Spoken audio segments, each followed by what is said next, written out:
अपेस्ट या सर्वांना एक विनंती आहे की आपण या गावचे नागरिक आहोत आणि हा जो उमेदवार आहे हा आपल्या गावातील आहे. हा मेसेज पूर्ण तालुक्यामध्ये जातो. ज्यावेळी प्रचार गाडी घेऊन जातो तुमच्या गावचं काय त्यावेळी असा इतिहास घडून दाखवा. आपल्या जे काय असतील आपत्ती बाजूला ठेवा आणि सर्वजण आता एकत्र येऊन आपण एक इतिहास घडू आणि पांडुरंग कोरांना वन साइड 100% पोलिंग द्यायची असा निर्धार करू आणि विधानसभेत पाठवू आणि 20 तारखेला तुतारी या निशाणीचं बटन दाबून त्यांना प्रचंड बहुमताने विजय कराल अशी आशा बाळगतो. जय जय महाराज. रामकृष्ण हरी.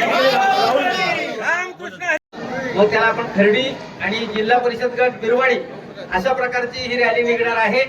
या ठिकाणी आपण रॅलीमध्ये उत्स्फूर्तपणे प्रतिसाद दिलेला आहे.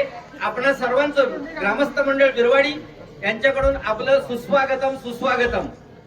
या ठिकाणी आपले लाडके उमेदवार की ज्यांचं येत्या 20 तारखेला विधानसभेची निवडणूक आहे, अगदी त्यांच्या वडिलांपासून 28 मे 1980 रोजी कैलासवासी महादुनाको बरोरा यांच्या प्रचाराचा नारळ या ठिकाणी वाढवलेला होता आणि त्यावेळी आम्ही कॉलेजच्या जीवनामध्ये त्यांचं प्रचार कार्य त्या ठिकाणी केलेलं होतं.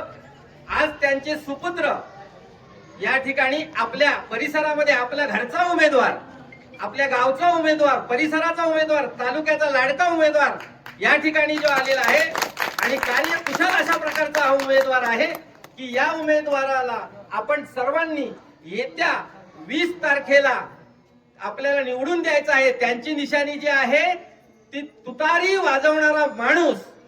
त्यांच्या नावासमोर या निशाणीवर तुतारी वाजवणारा माणूस या निशाणीवर आपण सर्वांनी प्रचंड मताने बटन दाबून प्रचंड मताने आपण त्याला निवडून देऊया. मी सर्व तालुक्यामध्ये गेल्या 6-7 दिवसापासून पांडुरंग बरोरा यांच्या समेत फिरत आहे. एक वेगळ्या प्रकारचं वातावरण आपल्याकडे आणि वाडे तालुक्यामध्ये आहे हे आम्ही पाहत आहोत. आता या ठिकाणी विजयापासून आपल्याला कोणीही रोखू शकणार नाही.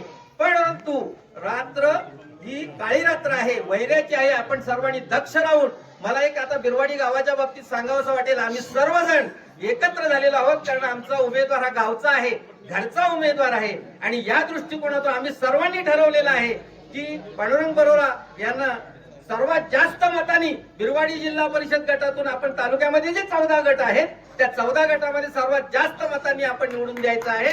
आणि म्हणून बिरवाडी गावातील परिसरातील 9 तरुण वर्ग आणि बाकी सर्व मतदार आहेत यांनी ठरवलेलं आहे. आणि तुम्ही आम्ही खेळी वेळी आणि गदारोळे आनंदे अशा प्रकारचं आपण हे करणार आहोत.